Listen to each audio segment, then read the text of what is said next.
Welcome to the Hollywood Scholar. I'm Jed Morgan, and Russell T Davies is doubling down on his woke change to the character of Davros in Doctor Who. Now, this is far worse than even I could have predicted. The backlash to this decision is far worse than even I could have predicted, because we are seeing woke on woke crime here. People who are using terms like ableist, a term I would never use unironically or in a non-quote fashion, is being labeled against Russell T Davies for his decision to remove Davros from his wheelchair, his life support system, because it's apparently a negative stereotype around disabled people associating disability with evil. That is not an association any normal, common sense thinking adult has ever made between any character, whether or not they be Darth Vader, who's a burn victim, or Davros, who is purposely extending his life artificially beyond its natural conclusion, or any other such figure. None of us have ever made that connection, and he never made that connection, even though he claims to have, because he brought Davros back in 2008 into the franchise and didn't change it then, even though in his interview for Doctor Who Unleashed, he said he always had a problem with it. Well, he was proven to be a liar very easily by the fact that Davros came back in 2008 and he didn't make the change when he had full creative control over that decision and many others. But he is doubling down now, attacking the fans who are criticizing this decision. This decision has gotten more backlash than anything else in Doctor Who for years, at least since The Timeless Children. It is a beautiful thing to see. And this isn't the first time Russell T Davies has gone after fans. There's the famous example of him calling all Republicans the C word. I did a video on that about a year ago. That was a big red flag for me when it came to the future of the franchise. That signaled to me his perspective and his priorities going forward. And it seems like those concerns were proven 100% correct with the recent news about Davros and many other things when it comes to the future of Doctor Who under Russell T Davies' new era. So these are just a couple of examples that I put together of Russell T Davies attacking fans. These individuals have relatively decent responses. They're not attacking him, they're not calling him names, but they're giving him good points, good reasons why this is a bad idea. This person here, Davros, isn't a wheelchair user. He's a partially mutated Khalid in a life support system, halfway between Khalid and Dalek. Like, I was perfectly fine seeing Davros pre-accident. Yes, I was as well. Nothing wrong with that. He mentions that. But to insist that this is for better representation of disabled people is just utterly bizarre. If you were not going to pretend, as you suggest, Davros was never in the chair or he just got better, well, that undermines one of the greatest villains ever created. Russell T Davies responds with tough. Now, that's not necessarily a very aggressive response, but it is flippant. It is dismissive. This individual has a great comment, but Russell's just like, tough. So what? We don't care. Russell is doubling down here with comments like that and a few others that I will be mentioning in a moment here. This man does not care about the fan base. He does not care that the backlash to this decision is astronomical. He is too set in his ways. He is too set in his ideology, because that is his primary motivation for coming back to Doctor Who, is to insert ideology into it. And I believe that there's a strong possibility that the ideology in this era will be far more influential and in your face than anything under the Chris Chibnall era. Another person said, will you be changing the Cybermen next so it doesn't upset our friends with prosthetic limbs? That's a great point. The Cybermen are very body horror related characters who are forced into relative disability by these standards that this person mentions here. Great point. And Russell responds with, "Aw, poor baby," crying emoji. That individual was not crying. It's a genuine question. Will you be changing it? Russell is going after fans. He's lost his mind. This is not a Russell that I'm familiar with. I've never seen him come after people to this degree for having legitimate contradictions to decisions that he's made. This isn't the only example of people having great comments against Russell T Davies that are not in my sphere and not from the side of the Doctor Who fan base that has been so burned that apathy is their strongest emotion. This individual said, "I've been a wheelchair user all my life and a Doctor Who fan since the 1993 genesis of the Daleks repeat. I don't find Davros offensive. He's a great character. What's offensive is treating all disabled people as the same. We are all automatically identified with one another.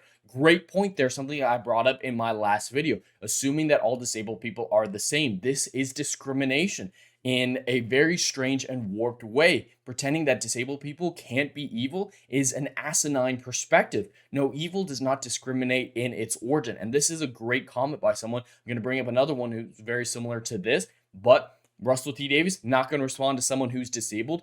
Those responses have been the best that I've seen from disabled people who are saying, no, this is insane. You're not doing this for us. You're doing this to make yourself look better and to feel better. Stop.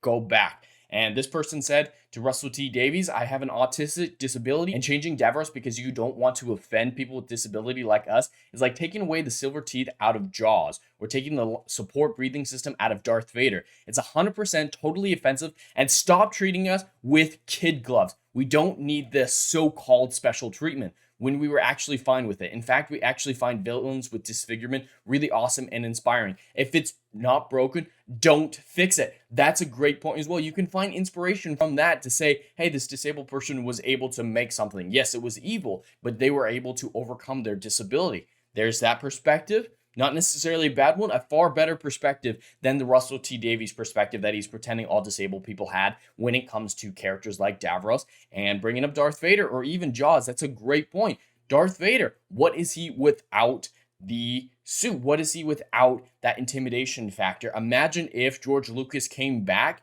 to continue on the story after the sequel trilogies, and one of the first things he did is said it's offensive that Darth Vader was disabled, so what we're going to do is we're going to tell you all to pretend that it was Hayden Christensen throughout the entirety of the original Star Wars trilogy. With knowing George Lucas and his love for special editions, he might even go back and try to edit in Hayden Christensen to every single scene of the original trilogy. That is what we're looking at here on par in the Doctor Who fan base.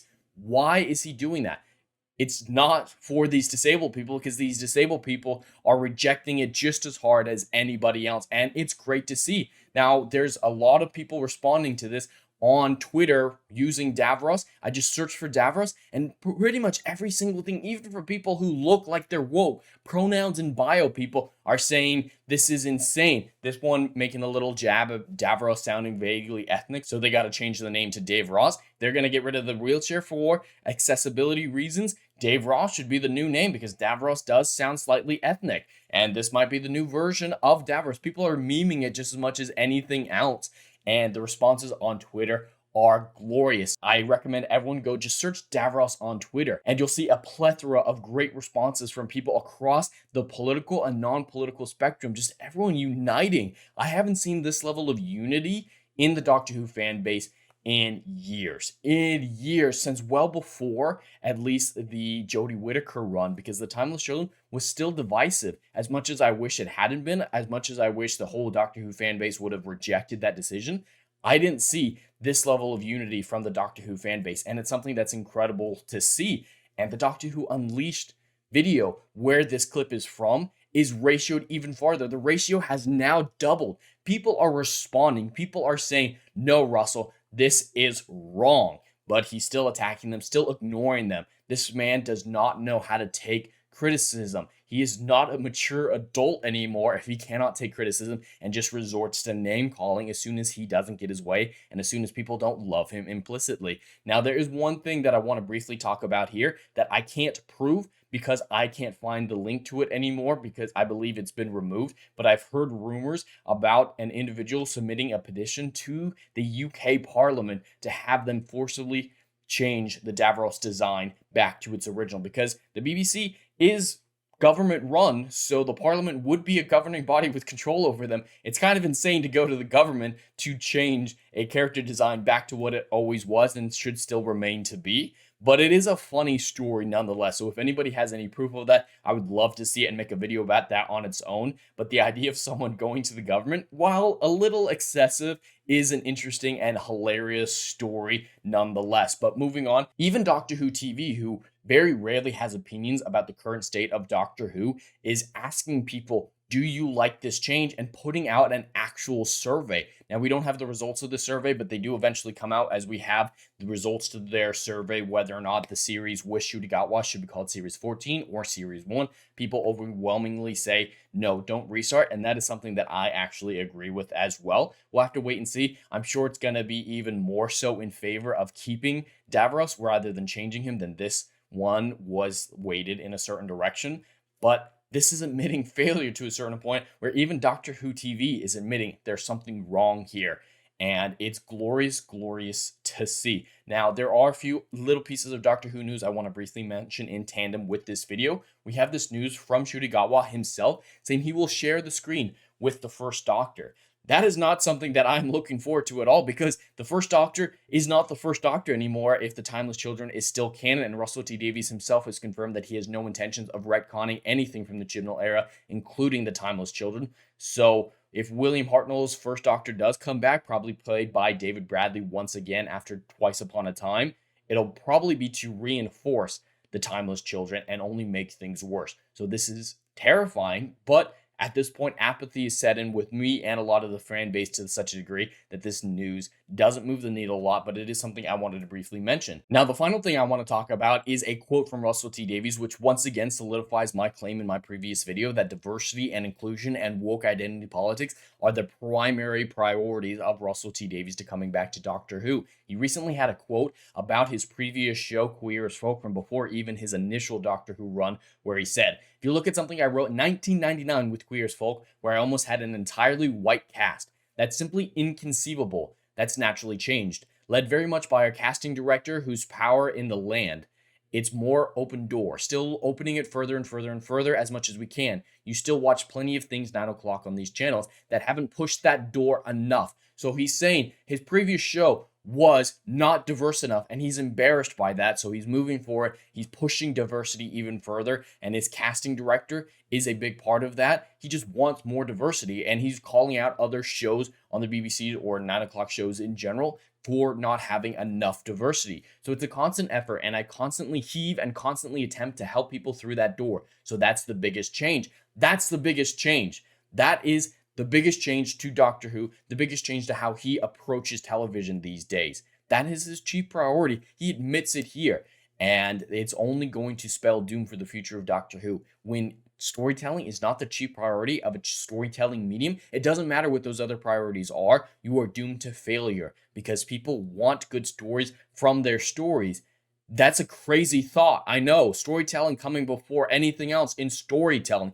No, diversity and inclusion is Russell T Davies' chief concern at this point, and it's becoming all the more apparent with everything that he does. He doesn't care about Doctor Who anymore. He clearly doesn't care about the fans anymore. His priorities are clear. His mask is off. This man does not care. He is not our savior, and he's only going to dig the grave deeper for the already dead Doctor Who. But anyway, that's all I have for today. I'd love to hear your thoughts and comments below. Please like and subscribe, and I'll see you in the next video. Anon.